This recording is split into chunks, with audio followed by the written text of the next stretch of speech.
स्वागत है आपका दिव्य हिमाचल टीवी में। मैं हूं दीक्षा शर्मा। शाम के 6 बज चुके हैं और प्रदेश की तमाम खबरों के साथ हम आपके समक्ष आ चुके हैं। कई लेटेस्ट अपडेट्स आज इस बुलेटिन में हम आपके साथ साझा करने वाले हैं। देखिए, विशेष तौर से बात स्कूलों को लेकर करेंगे क्योंकि कुछ एक जिलों में फिर बदलाव किया गया है, छुट्टियां बढ़ा दी गई है। किन किन जिलों को लेकर ये जानकारी सामने आई है, अपडेट हम आप तक पहुंचाने वाले हैं। और दूसरी बड़ी बात करेंगे उन शिक्षकों से जुड़ी जो कि डिमांड कर रहे हैं कि छात्रों के साथ साथ शिक्षकों को भी अवकाश होना चाहिए। एक जिला ऐसा है जहां पर शिक्षकों को स्कूल बुलाया जा रहा है, हालांकि जरूरी कार्य के चलते ही इन शिक्षकों को स्कूल बुलाया गया है। आपत्ति लेकिन इनकी ओर से ठहराई गई है। क्या कुछ इन्होंने अपनी शिकायत में कहा है ये भी आपको बताएंगे। तीसरी बात स्कूल टाइमिंग को लेकर भी करने वाले हैं, इस पर भी बड़ा विवाद हो गया है। देखिए, यूं तो 6 से 7 के करीब जिले ऐसे हैं जहां पर गर्मी का प्रकोप काफी ज्यादा बढ़ रहा था, तो छुट्टियां ही घोषित कर दी गई। लेकिन कुछ एक जिलों में सिर्फ स्कूल टाइमिंग में बदलाव हुआ है। अभिभावकों को ये टाइमिंग रास नहीं आ रही है। क्या कुछ उन्होंने कहा ये भी अपडेट हम आपके लिए लेकर आए हैं। तीसरी बात यूपी के सीएम आदित्यनाथ योगी से जुड़ी करना चाहेंगे। आज ही ये हिमाचल दौरे पर थे, 2 जगह इन्होंने जनसभाएं संबोधित की है और क्या कुछ इन्होंने अपनी स्पीच में कहा ये भी अपडेट लेकर आए हैं। लेकिन शुरुआत मौसम से करना चाहेंगे क्योंकि आज दोपहर 12 बजे कुछ एक क्षेत्रों में हल्की बूंदाबांदी हुई थी, जिस वजह से गर्मी से राहत जरूर मिली है। और अच्छी बात यह है कि मौसम विज्ञान केंद्र की ओर से ये प्रेडिक्शन जताई गई है, अगले 6 दिनों तक हल्की बारिश का सिलसिला जारी रहेगा। यानी कि पूरे दिन भर में एक बार जरूर बारिश होने वाली है, फिर चाहे वो बहुत ही हल्की बारिश क्यों ना हो, जिससे राहत मिलने वाली है। और कुछ एक जगहों पर भूमि क्योंकि काफी ज्यादा सूखी पड़ गई है, तो बारिश की आवश्यकता है। किसान बागवान भी बारिश का इंतजार कर रहे हैं, तो ऐसे में राहत भरी ये हल्की बारिश यहां साबित होने वाली है कुछ एक वर्गों के लिए। हिमाचल प्रदेश के मंडी में आज सड़क हादसा पेश आया है। 3 लोगों की मौत हो गई है। बाली चौकी सुधरानी मार्ग पर ये हादसा पेश आया और फागुधार में ये कार 500 मीटर गहरी खाई में गिर गई है। ऑल्टो कार में सवार होकर ये 3 लोग अपनी मंजिल की ओर बढ़ रहे थे कि बीच रास्ते में ही इस तरह का इंसिडेंट पेश आ गया। तीनों की मौके पर मौत हो गई। अभी तक कारण फिलहाल यही माना जा रहा है कि अनियंत्रित होकर गहरी खाई में ये कार गिर गई थी। अभी तक कोई और रीजन यहाँ पर सामने नहीं आ पाया है कि किस वजह से इतना बड़ा हादसा पेश आया इन लोगों के साथ। देखिए, आज क्योंकि चुनाव प्रचार प्रसार का आखिरी दिन था और कांग्रेस की राष्ट्रीय महासचिव प्रियंका गांधी वाड्रा भी पिछले 4 दिनों से प्रचार प्रसार के लिए हिमाचल प्रदेश में डटी हुई थी। 4 लोकसभा सीटें इन्होंने कवर कर ली है। 6 तकरीबन जनसभाएं इनकी ओर से संबोधित की गई और 2 रोड शो निकाले गए हैं।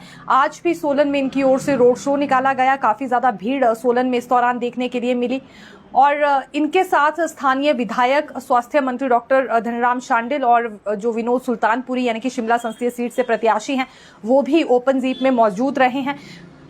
इस बीच भीड़ काफी ज्यादा थी। जो इससे पहले भी रोड शो प्रियंका गांधी वाड्रा की ओर से निकाला गया था, खैर स्ट्रेंथ उसमें भी इतनी ही ज्यादा देखने के लिए मिली थी।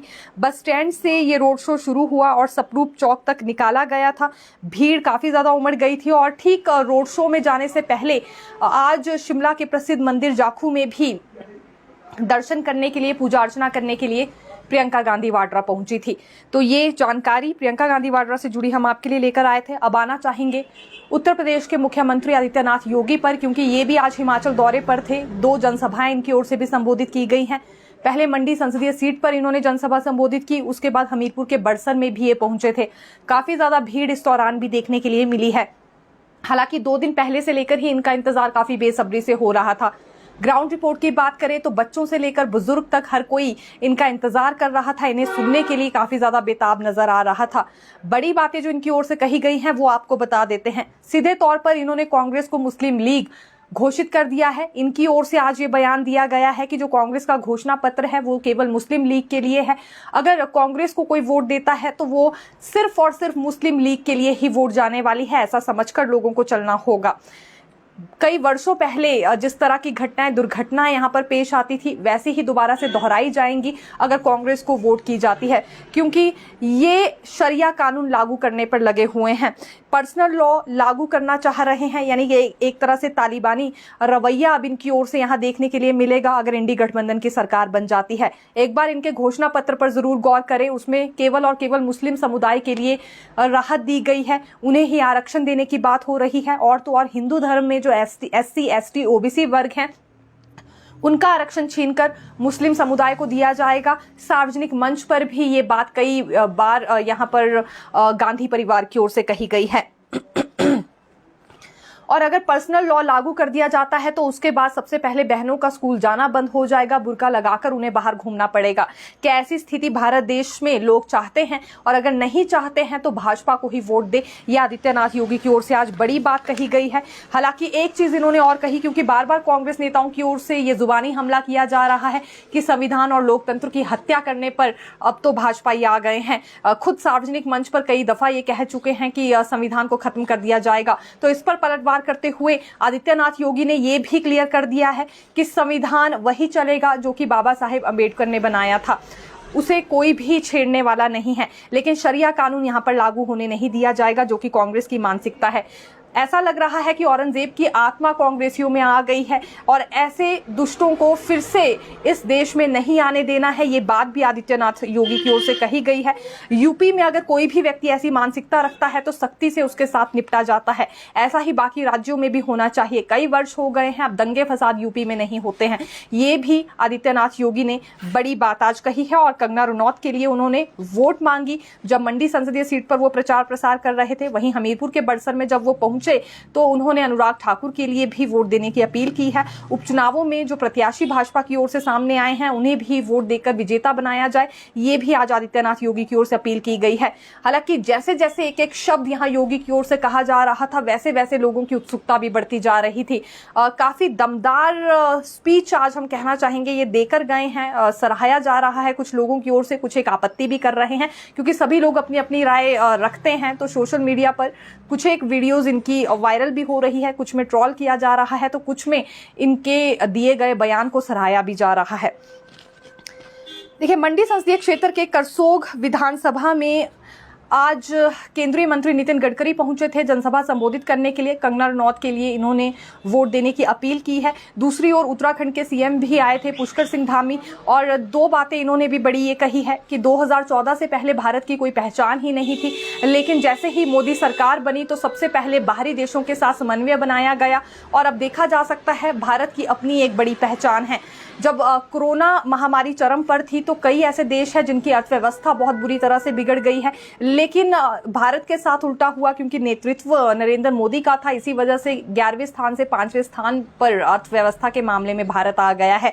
ये भी दावा इनकी ओर से आज किया गया है। देखिए, जितने भी स्टार प्रचारक थे उन्हें अब आदेश जारी कर दिए गए हैं निर्वाचन विभाग की ओर से कि 6 बजे से पहले पहले राज्य को छोड़ दे। ये इसलिए जरूरी हो जाता है क्योंकि जब प्रचार प्रसार थम जाता है तो उसके बाद ये उस राज्य में नहीं रह सकते हैं, ना ही इनकी ओर से कोई प्रचार किया जा सकता है और ना ही कोई और हथकंडा अपनाया जा सकता है जिसमें ये अपील कर सके लोगों से वोट मांगने के लिए। 144 धारा भी लागू कर दी गई है। 5 से ज्यादा लोग एकत्रित नहीं हो सकते हैं और सिर्फ ये मतदान केंद्र में ही भीड़ एकत्रित हो सकती है, वो भी कतारें वहां पर लोगों की लगेंगी जो वोटिंग के लिए पहुंचे होंगे। इसके अलावा ड्यूटी में जिन कर्मचारियों को तैनात किया गया होगा उनकी भीड़ वहां पर सिर्फ देखने के लिए मिल सकती है, लेकिन इसके लिए भी मतदान केंद्र में 100 मीटर का दायरा तय कर दिया गया है। जो प्रत्याशी हैं वो अभी भी प्रचार कर सकते हैं, लेकिन 1 to 1 उन्हें प्रचार करना होगा। 2 या 3 से ज्यादा लोग उनके साथ मौजूद नहीं होने चाहिए, इस बात का ध्यान रखने के लिए उन्हें कहा गया है। शराब के ठेके बंद कर दिए गए हैं। किसी भी बार और रेस्टोरेंट में शराब की बिक्री नहीं होगी। अगर ऐसा होता है तो विक्रेता पर तुरंत प्रभाव से एक्शन लिया जाएगा। और ड्राई डे 1 जून तक क्योंकि घोषित कर दिया गया है, अभी शाम के 6 बजे से लेकर 1 जून के शाम 6 बजे तक ये ड्राई डे घोषित किया गया है। इसके बाद 4 जून को फिर ड्राई डे रहेगा जिसमें धारा 144 भी लागू रहेगी। 5 से ज्यादा लोग इकट्ठे नहीं हो सकते, हथियार के साथ नहीं घूम सकते और शराब की बिक्री पर भी पूरी तरह से प्रतिबंध रहने वाला है। तो कानून और व्यवस्था में तैनात कर्मियों को इस दौरान सिर्फ छूट रहने वाली है, बाकी किसी को नहीं। जो पोलिंग पार्टीज हैं वो कुछ एक आज शाम को ही रवाना हो जाएंगी, तो कुछ एक कल सुबह रवाना होने वाली है। कल शाम तक पोलिंग बूथ पर जाकर वो पूरी तैयारी कर ले, इस तरह के आदेश उन्हें दे दिए गए हैं निर्वाचन विभाग की ओर से। हर सरकारी विभाग से कर्मचारियों की ड्यूटी लगाई जाती है पोलिंग बूथ पर और चुनावों के दौरान फिलहाल कितने कर्मचारियों को तैनात किया गया है इसका आंकड़ा पिछले कल ही हमने आपको बुलेटिन में दिया था। लेकिन आज आपको ये भी बताना चाहेंगे कि कितने लोग अभी तक वोट दे चुके हैं। अगर हम डी प्रपत्रों की बात करें, चारों संसदीय क्षेत्रों में बीते मंगलवार तक 12 डी प्रपत्रों के माध्यम से प्राप्त कुल 44,500 62 आवेदनों में से 41,252 डाक मतपत्र चुनाव विभाग को मिल चुके हैं, जबकि 6 विधानसभा क्षेत्रों के उपचुनावों के लिए अब तक 12 डी प्रपत्रों के माध्यम से कुल 3,651 आवेदनों में से 3,380 डाक मतपत्र विभाग को मिल चुके हैं। यानी इन लोगों ने अपना वोट दे दिया है। फिलहाल ये अभी तक का ताजा आंकड़ा हमारे समक्ष आया था, जो कि हमने आपके साथ साझा किया है। अब आना चाहेंगे उन कॉलेजेस पर जहां प्रिंसिपल ही मौजूद नहीं है और नया सत्र अभी शुरू होने को आया है। 138 डिग्री कॉलेजेस है, जिसमें 66 कॉलेजेस ऐसे बताए जा रहे हैं जहां प्रिंसिपल नहीं है। ये टीचर एसोसिएशन की ओर से दरअसल मांग उठाई गई है। कॉलेज टीचर एसोसिएशन का कहना है कि नया सत्र शुरू होने जा रहा है, तो उससे पहले जरूरी है प्रिंसिपल की तैनाती कर दी जाए। कौन से नए कोर्स शुरू करने हैं, नई व्यवस्थाएं करनी है, इसके लिए प्रिंसिपल का होना बहुत जरूरी है। कई तरह के बड़े कार्य भी इस दौरान रुक जाया करते हैं। हालांकि 66 कॉलेजेस में से 19 ऐसे भी हैं जहां कार्यकारी प्रिंसिपल दे दिए गए हैं, लेकिन वेतन उन्हें प्रिंसिपल के बराबर नहीं मिल रहा। इस वजह से उनकी अपनी रूटीन की कक्षाएं भी छूट रही हैं और अतिरिक्त कार्यभार वो महसूस कर रहे हैं।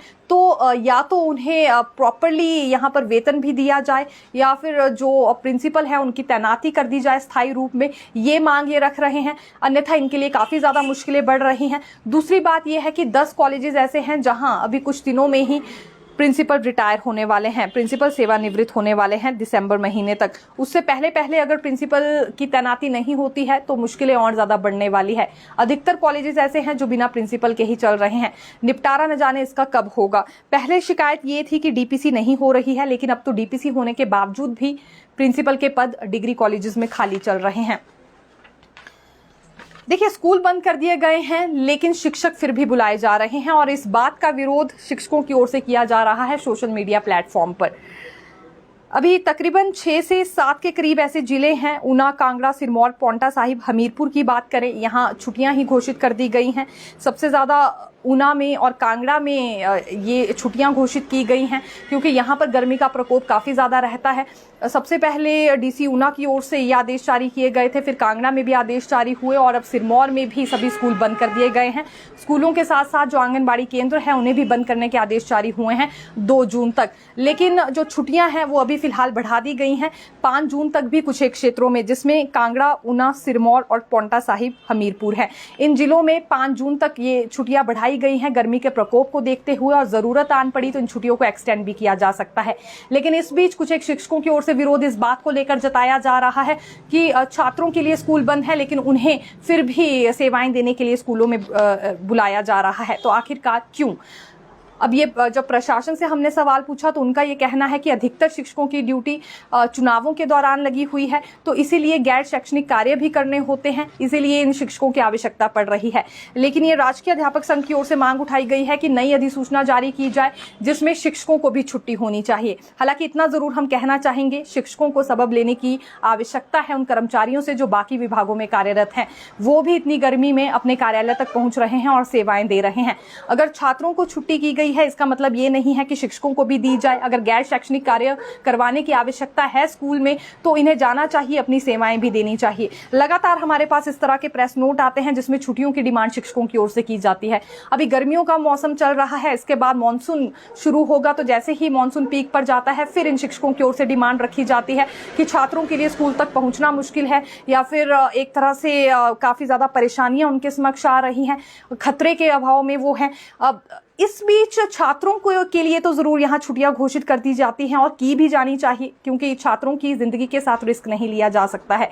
लेकिन बाकी विभागों में जिस तरह से सरकारी कर्मचारी कार्य करते हैं, मानसून में भी, गर्मियों में भी, वैसे सरकारी स्कूलों के शिक्षकों को भी करना चाहिए। ये जरूर हम कहना चाहेंगे बार बार इनकी ओर से भी, क्योंकि डिमांड रख दी जाती है कि छात्रों को छुट्टी है तो इन्हें भी की जाए। और अभी तो प्रशासन की ओर से हवाला ही ये दिया जा रहा है कि गैर शैक्षणिक कार्य करवाना है, और अभी अधिकतर शिक्षक ऐसे हैं जिनकी ड्यूटी चुनावों के वक्त लगी हुई है, तो चुनावी ड्यूटी पर वो गए हैं।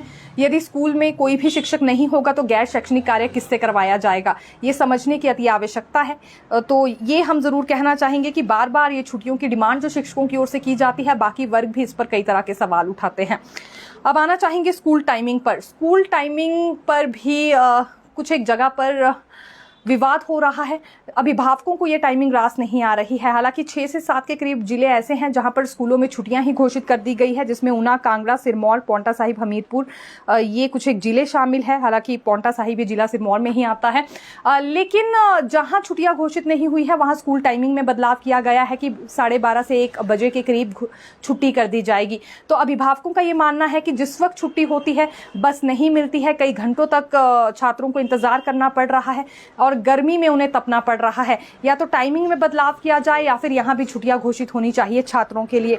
तो अब छात्रों की सुविधा को देखते हुए क्या निर्णय लिया जाता है ये हमें देखना होगा। क्या बाकी के जिलों में भी छुट्टियां घोषित कर दी जाएंगी या फिर कुछ जिलों में, जैसा कि मामला सामने आया है, 5 जून तक ही अवकाश घोषित कर दिया गया है, वैसा ही क्या पूरे हिमाचल प्रदेश में होगा?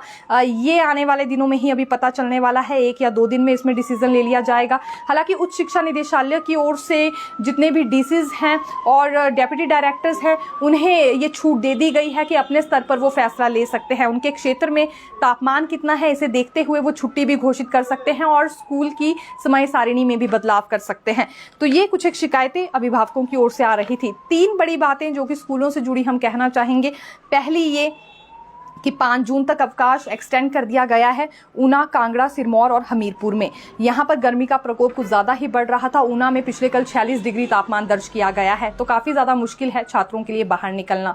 और दूसरी बात ये, अब राजकीय अध्यापक संघ की ओर से मांग उठाई जा रही है कि नए सिरे से अधिसूचना जारी हो जिसमें शिक्षकों को भी छुट्टी दी जाए। गैर शैक्षणिक कार्य करवाने के लिए इन्हें स्कूलों में बुलाया जा रहा था, लेकिन इतनी गर्मी में ये नहीं पहुंचेंगे। तो जैसा कि इसके लिए हमने कहा कि जैसे बाकी सरकारी कार्यालयों में कर्मचारी पहुंचते हैं, इन्हें भी उस बात से सीख लेनी चाहिए।